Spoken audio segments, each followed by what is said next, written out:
The greatest war you will ever fight is not waged on the battlefield.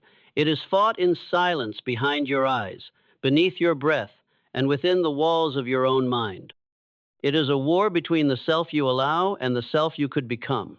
It is the unseen battle between faith and fear, between clarity and chaos, between action and paralysis. And if you do not win that war, nothing else will matter.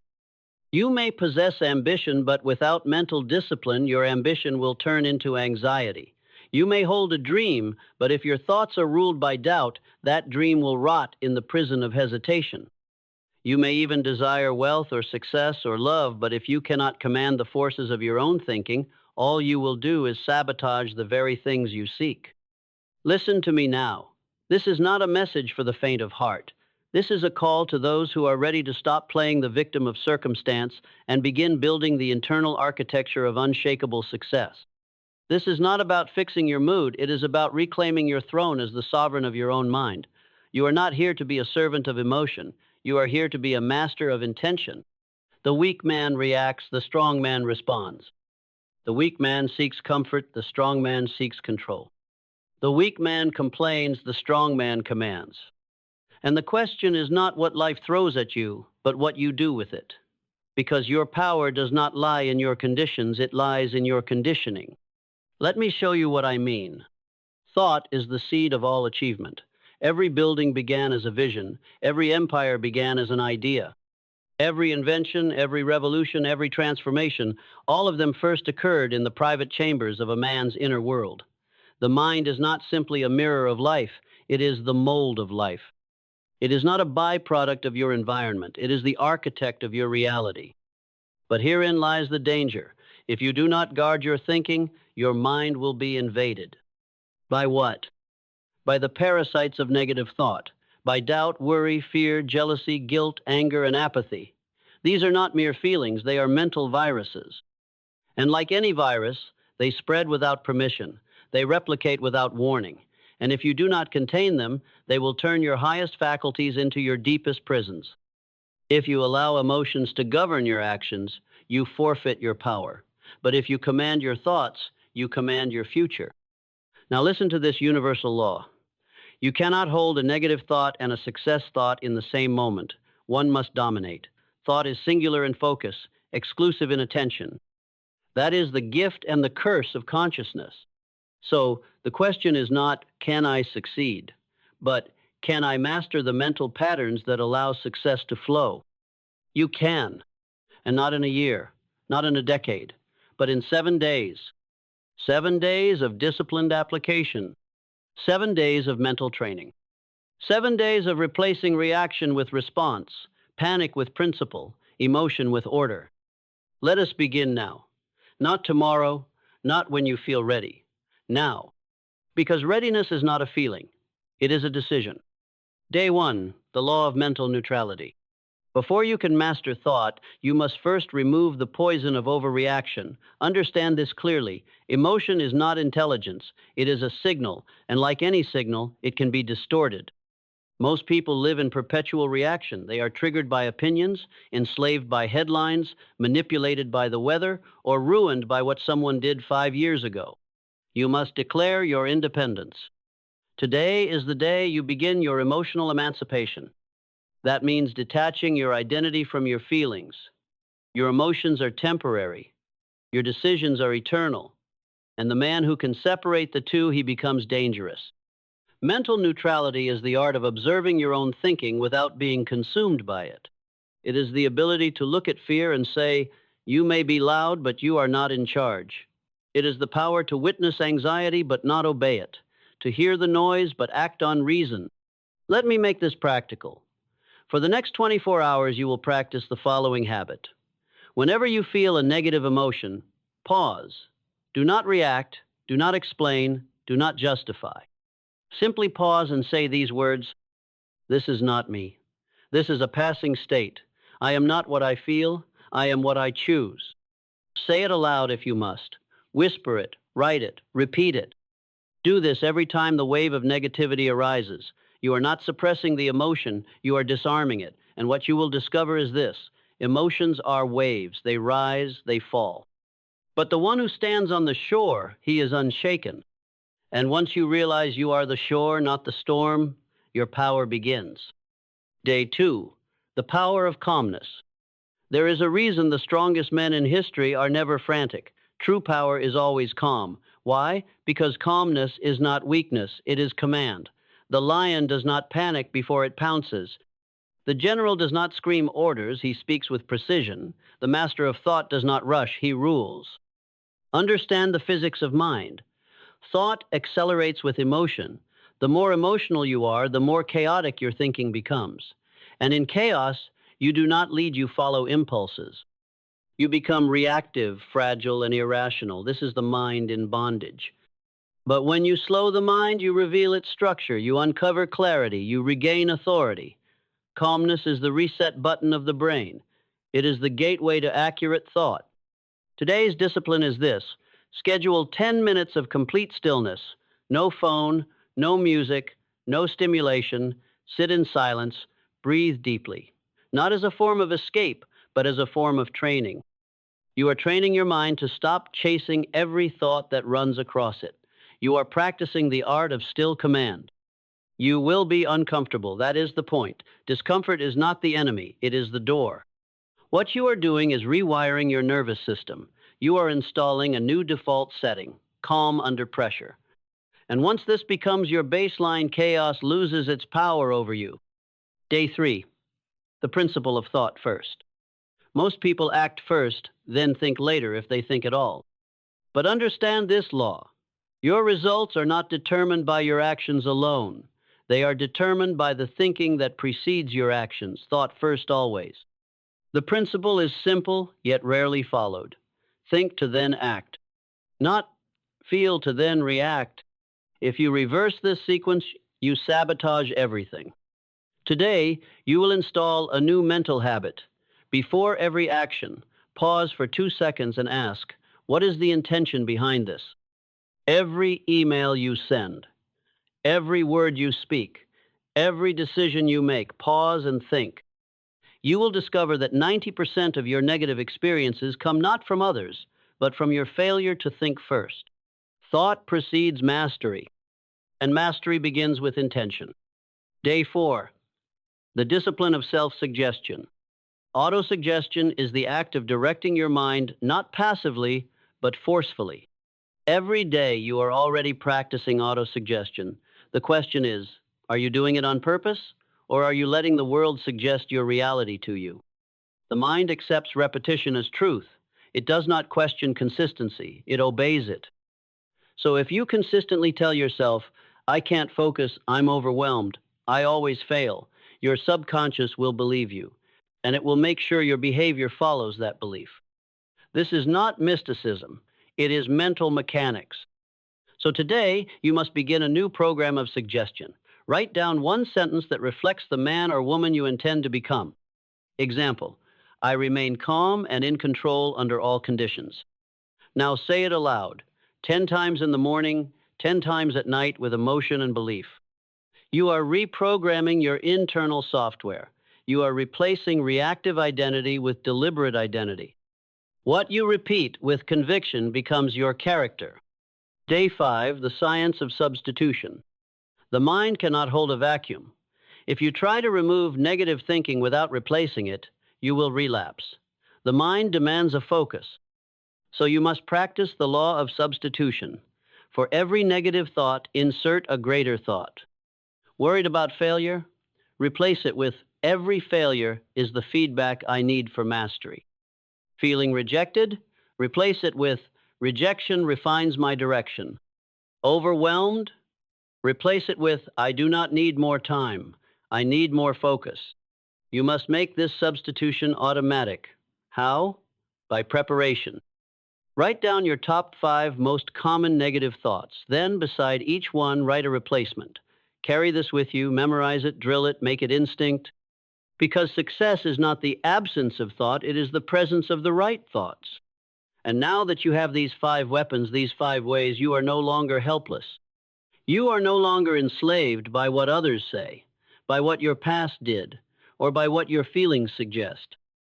You are the master of the one domain that matters, your inner world. And once you rule your thoughts, you can build any empire you choose. Now that the five principles have been laid as the foundation, not as metaphors, but as marching orders, you must understand that the application is the separation. The gap between the man who dreams and the man who achieves is not talent, it is not fortune, it is not access or upbringing. It is this: the man who applies what he knows will always rise above the man who merely understands it. Thought is the blueprint, action is the builder, and emotional mastery is the cement that makes the entire structure permanent. And this is where most men fail. They learn the truth, they nod in agreement, they say, yes, that's powerful, and then they do nothing. And so they wonder why they remain bound, why their lives still bow to fear, still tremble before challenges, still crumble under pressure. It is because knowledge, without self-discipline, is a mirror that reflects possibility but never becomes reality. Self-discipline is the bridge between vision and manifestation, and if you cannot walk that bridge, you will drown in the river of excuses. Let us now move into deeper territory. You have practiced neutrality, you have studied calmness, you have enforced the principle of thought first, installed autosuggestion, and obeyed the law of substitution. That is your base camp. Now comes the climb. And I tell you this, the higher you ascend in thought, the more fiercely your lower habits will try to pull you back. You must now face the enemy not just on the battlefield of habit, but in the arena of identity. Because if your inner world remains chained to the idea of who you were, you will never permit yourself to become who you must be. The identity shift, from slave of emotion to sovereign of thought. Understand this fundamental law of mind. Your behaviors are merely the servants of your self-image. If you believe you are anxious, you will act anxious. If you believe you are indecisive, you will act indecisively. If you believe you are incapable, you will unconsciously sabotage every opportunity for greatness. You do not act according to what you want. You act according to what you are. Therefore, to defeat negative thinking, you must not merely resist it, you must outgrow it. Outgrow the identity that believes in limitation. Outgrow the personality that clings to comfort. Outgrow the story you keep repeating about why you can't change. You are not your history. You are your habits. You are not your trauma. You are your training. You are not your emotions. You are the engineer of your responses. So now I ask you, who are you deciding to be? Not next month, not when the conditions are right, now. Because until your inner identity is elevated, you will forever find a way to return to old patterns no matter how much motivation you receive. You must rewire the very image you hold of yourself. This is not vanity, this is necessity. So do this tonight. Stand before the mirror and with unwavering command say aloud, I am the master of my mind, I am calm, I am clear, I am focused, I am deliberate, I act only on purpose, I do not react. I respond. Say it not as an affirmation, but as a declaration. You are not wishing this to be true. You are deciding that it will be true. Because decision, backed by belief, enforced by repetition, becomes identity. And identity becomes destiny. The law of non-reactivity, becoming untouchable. The world will continue to provoke you. Life will test you. People will push your buttons.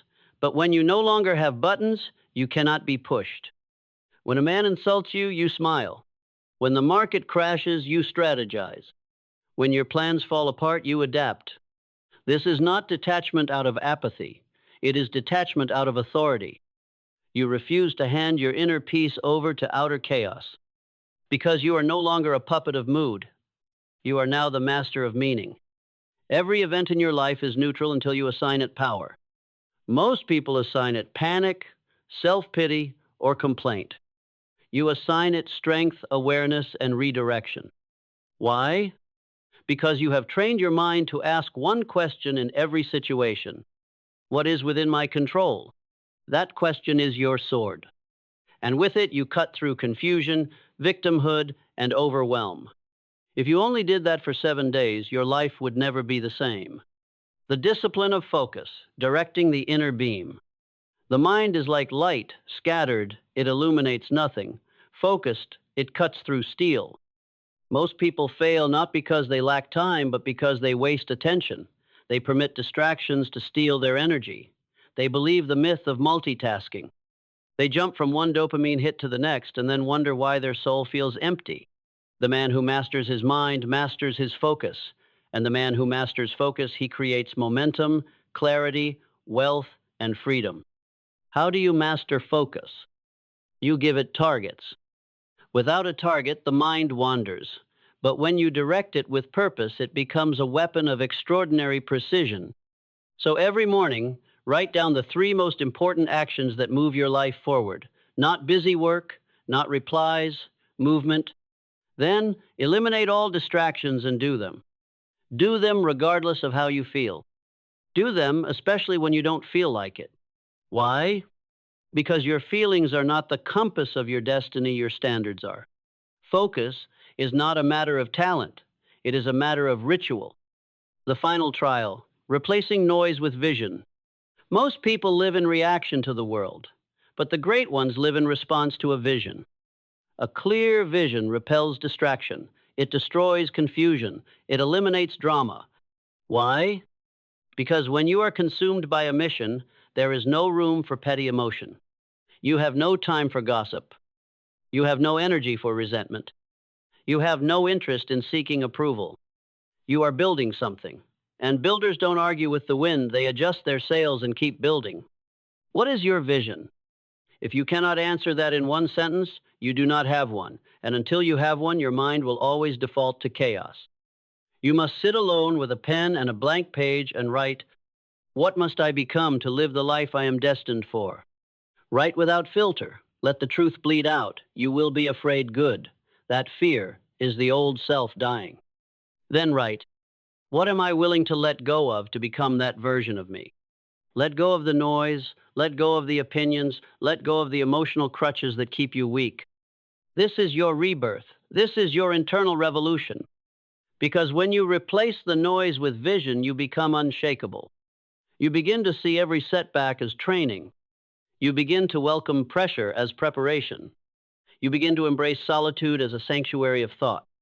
And now the war is not over, but you are no longer losing. You are no longer retreating. You are no longer reacting. You are now ruling. You are now responding. You are now rising. And no matter what comes against you, you know one truth. I do not fear the chaos of life because I have mastered the order of my mind. Now that you stand at the threshold of internal mastery, I must give you a warning not to instill fear, but to awaken vigilance. When a man begins to master his mind, the world does not clap. It resists. The old self resists. The environment resists. Even the body, long trained in patterns of reaction, resists. And so I tell you this, the moment you begin to rise, you must prepare for the test. You must prepare to be misunderstood. You must prepare to be alone. You must prepare to confront not only your environment, but your very self-image, the invisible shackles that kept you a servant to fear, doubt, and emotional chaos. Most people do not fear failure. They fear responsibility. Because if they truly believed that their thoughts, habits, and actions determined their outcomes, they could no longer blame anyone else. They would have to own their weakness, and more dangerously, they would have to own their potential. Responsibility is the gateway to freedom, but it is also the death of excuses. The undisciplined mind craves external solutions, but the trained mind says, "If my world is broken, it is because I have not yet built the inner order required to sustain it." You are no longer allowed to be careless with your thoughts, not because you are being punished, but because your life is now sacred. You are no longer the average man. You are now the cause, not the consequence. You are the originator, not the observer. You are the commander of your mental kingdom. And that means everything you allow into your mind must meet a standard of usefulness, a standard of clarity, a standard of alignment with your definiteness of purpose. Let us speak of this now, the first and greatest law of all success. Definiteness of purpose, the pillar that destroys negative thought. If you do not know what you are building, every distraction will seem important.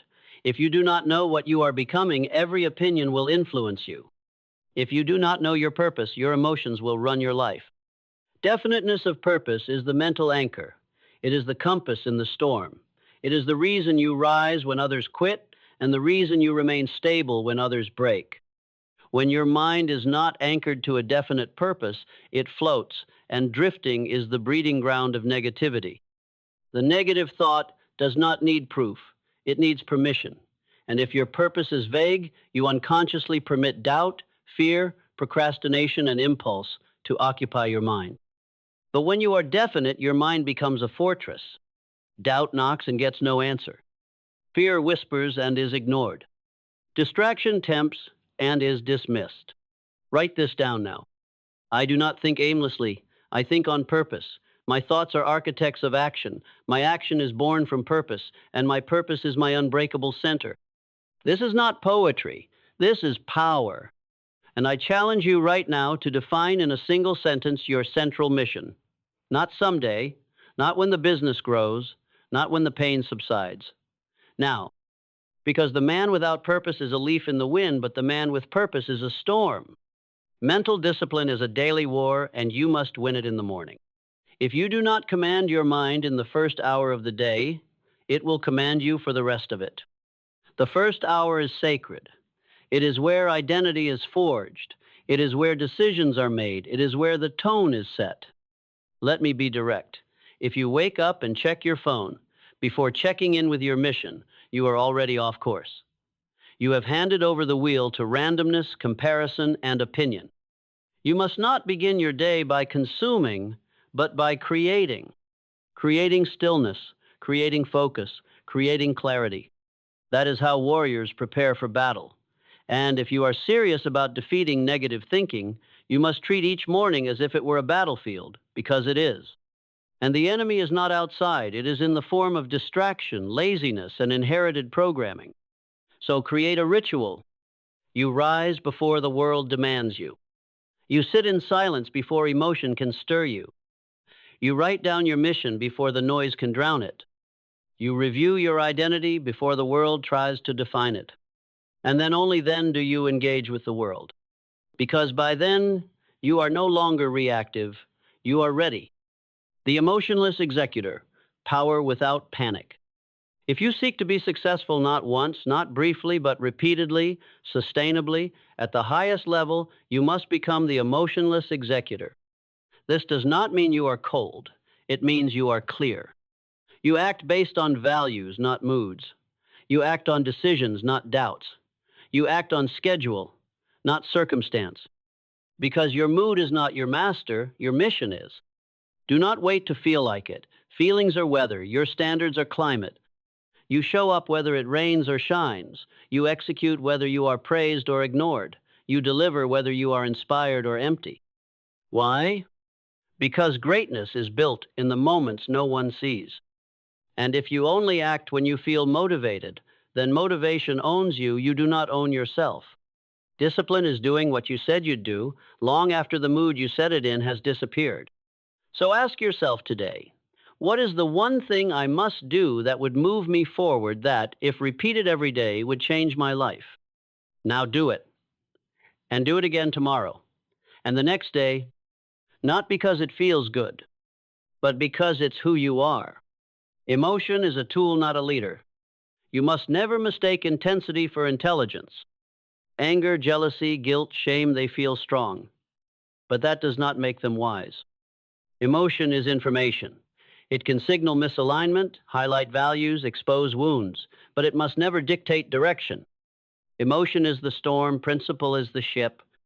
You steer by principle or you sink. Whenever you feel overwhelmed by emotion, repeat this. I am not this emotion. I am the one observing it. I will respond from wisdom, not react from weakness. Say it aloud. Internalize it. Let it become your reflex. Because those who act from principle become leaders, while those who react from emotion become victims of their own stories. And you are not here to be a victim. You are here to be victorious over fear, over doubt, over chaos. The final lock. Mental environment. You cannot plant seeds of power in soil poisoned by negativity. This means You must become ruthless about what and who you allow into your mental environment. You cannot afford to consume gossip, drama, and nonsense and expect clarity. You cannot surround yourself with negative people and expect positive momentum. You cannot speak words of weakness and expect strength. Guard your mind like a sacred temple, because it is. Audit your consumption. Audit your conversations. Audit your inner dialogue. Ask constantly, is this thought, this word, this influence bringing me closer to mastery or farther from it? This is not paranoia. This is precision. Because your mind becomes the average of what you feed it. You feed it fear, you will live in paralysis. You feed it clarity, you will live in power. You feed it excuses, you will live in cycles. You feed it vision, you will live in creation. And so I leave you with this. Negative thinking is not a trait, it is a habit. And like all habits, it can be broken, replaced, and mastered. In 7 days, with unwavering commitment, you can initiate a revolution in your inner world. You can observe without reacting. You can respond with calm. You can command with clarity. You can direct your mind like a master conductor and watch as your external world bends to the rhythm of your inner authority. Because the moment you stop allowing thought to happen to you and start making thought serve you, you become untouchable. Not because life gets easier, but because you got stronger. And that, my friend, is what unstoppable success is made of. Let no man confuse this message with a motivational speech. This is not entertainment. This is instruction. It is a blueprint for mental emancipation, a doctrine of personal power forged in the fire of discipline, reinforced by the steel of responsibility, and sealed by the refusal to be ruled by anything less than the highest within you. I do not ask you to feel empowered. I command you to be empowered, because emotion fades, but decision endures.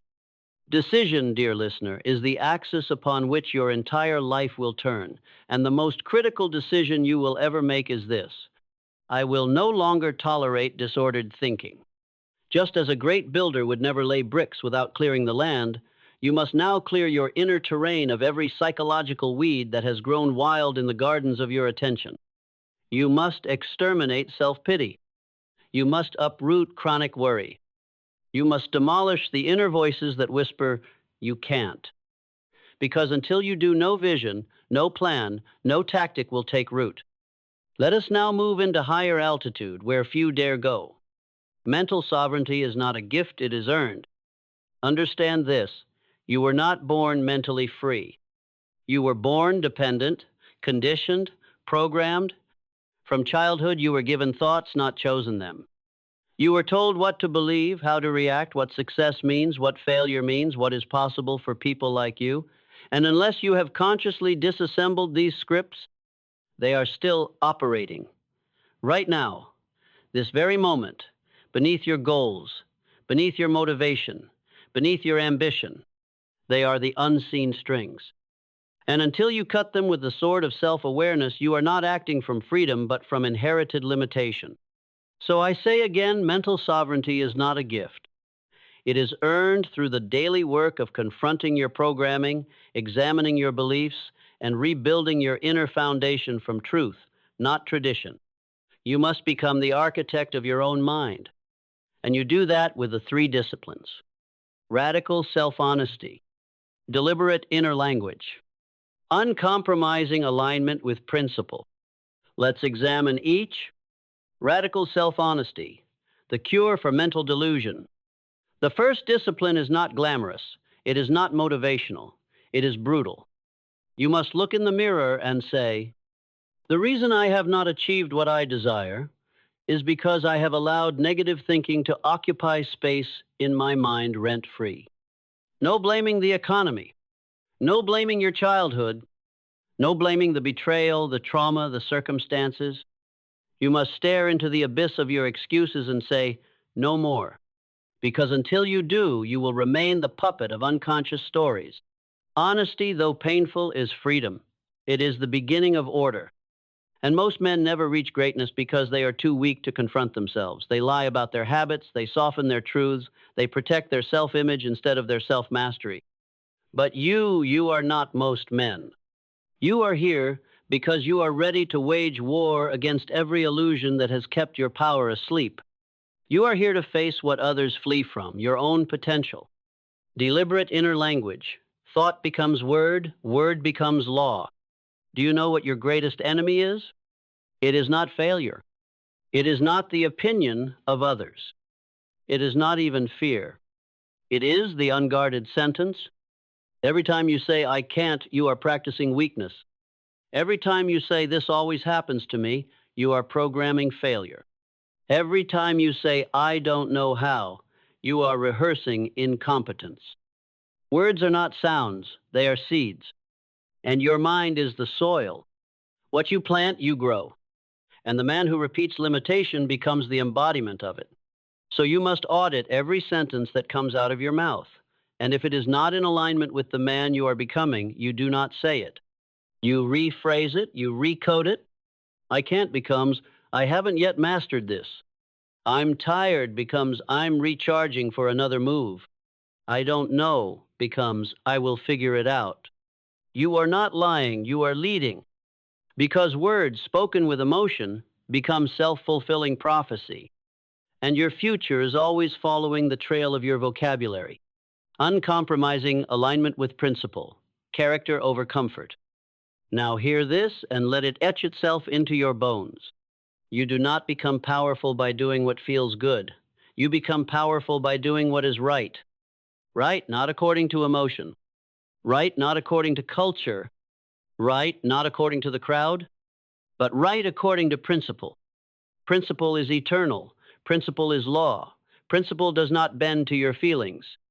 If you want to defeat negative thinking forever, you must anchor yourself to principle so deeply that no emotion, no criticism, no failure, no storm can pull you from it. And what is the highest principle? That you are responsible for your state of mind at all times. Not sometimes, not when it's easy, not when the world supports you, always. You must hold this principle with unshakable grip. No one and nothing has power over how I think except me. Say that aloud. Again, until you believe it. Because once you believe it, your entire world changes. You stop blaming. You stop complaining. You stop waiting. And you begin building. From defense to offense, creating your inner offensive strategy. Most people live in mental defense. They react, they defend, they survive. You are now going to live on offense. How?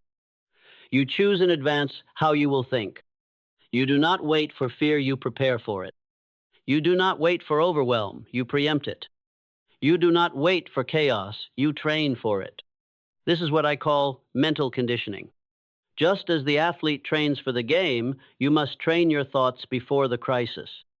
Every morning, visualize the challenges you expect, then rehearse your best response. Mentally see yourself calm under pressure. Mentally see yourself responding with poise when insulted. Mentally see yourself executing your plan even when tired. This is not fantasy. This is rehearsal. And repetition creates readiness. You will walk into the battlefield of life already victorious because your mind has already been there, already won. The standard of victory, not perfection, but mastery. Do not confuse this discipline with perfection. You will slip. You will falter. A negative thought will sneak in. But here is the difference between the amateur and the master. The amateur indulges the thought, the master interrupts it. You must become a master of the interrupt. Catch the thought. Pause. Replace. Repeat.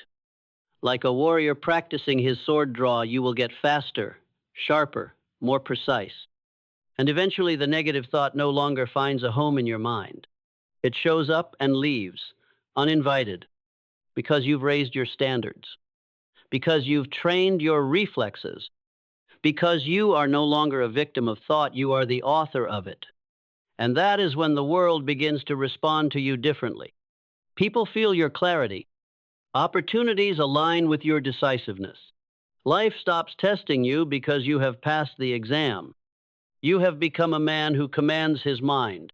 And when a man commands his mind, he commands his destiny. For in truth, what you have done over these past 7 days, or what you will begin to do now with complete, ruthless intensity, is not merely a series of exercises in thought, it is a resurrection, a return, a homecoming. You have not been learning how to defeat negative thinking. You have been reclaiming the throne of your mind. And what you must now understand is this: negative thinking is not some external force that attacks you from the shadows. It is the mental consequence of drifting, drifting from purpose, drifting from order, drifting from responsibility. It thrives in the absence of attention. It festers in the absence of direction. It conquers in the absence of standards. And so the man who will never again be ruled by negativity is the man who refuses to drift. You do not drift when you live on schedule. You do not drift when you speak from principle. You do not drift when your vision is so clear it silences every doubt. That is the man you have chosen to become, not by birth, not by circumstance, by decision. And that decision has a name, the decision of power. I am the cause, not the effect. Repeat that now. I am the cause, not the effect. Say it again with the authority of a man who refuses to bow again to fear. This is not philosophy. This is the keystone of greatness. You see, average minds ask, why does this keep happening to me? Powerful minds ask, what is this trying to teach me? But masterful minds say, how can I use this to build my destiny? You have shifted from passive to active, from reaction to initiation, from complaint to command, from drift to drive. And now nothing can stop you. Not because you are perfect, but because you are centered. Not because you never feel fear, but because you know how to move through it. Not because the world became easier, but because your inner world became stronger. This, my friend, is true invincibility. And now I offer you this final tool, a mental weapon to carry with you into every battle, every boardroom, every decision, every dark night of the soul. The personal constitution, your code of mental sovereignty. Write it. Live by it, speak it, guard it, sharpen it. Let it be the law that governs your internal kingdom. Here is a model, but you must shape it with your own words, your own fire, your own clarity. My personal constitution. I do not react to life. I respond from clarity, principle, and vision. I do not tolerate negative thinking. I intercept it, reframe it, and replace it with thoughts that build, serve, and empower. I am emotionally neutral when making decisions. I trade impulsiveness for intelligence. I keep my promises to myself. My word is law in my universe. I create stillness every day. From that stillness, I command the storm. I focus only on what moves me forward. Everything else is noise. I speak only what reinforces my highest identity. I do not speak weakness into existence. I rise early. I command my day before the world can influence my direction. I do not wait for motivation. I act on standard. I am the architect of my mind, the engineer of my thoughts, and the builder of my life. Print it, memorize it, guard it like treasure, because the mind without a constitution falls into mental anarchy. And the final step? You teach this. You speak it to your family. You embody it for your children. You live it in your business. You walk it into every room, not as arrogance, but as silent clarity. Because now, you no longer ask the world for permission. You bring your own atmosphere. You walk into chaos and bring order. You step into confusion and bring vision. You enter emotional turbulence and bring calm. You don't chase success. You become the type of man it chases. Because success is not attracted to noise. It is magnetized to mastery. And so, now, we conclude this 7-day ascent not with applause, but with inner stillness. With a decision that no emotion, no circumstance, no memory, no failure, no opinion shall rule over your mind again. Because the war is over, and the throne is yours. You are no longer living by chance. You are living by choice. You are no longer thinking out of habit. You are thinking with intention. You are no longer reacting to the world. You are creating it, one thought at a time, one decision at a time, one principle at a time, one standard at a time. And if ever you forget who you are, remember this. The most powerful force in your life is not your past. It is the story you choose to believe from this moment forward. Write a new story. Start now. And never again hand your mind over to anything less than greatness. Your future depends on it. And it begins the moment you think like it.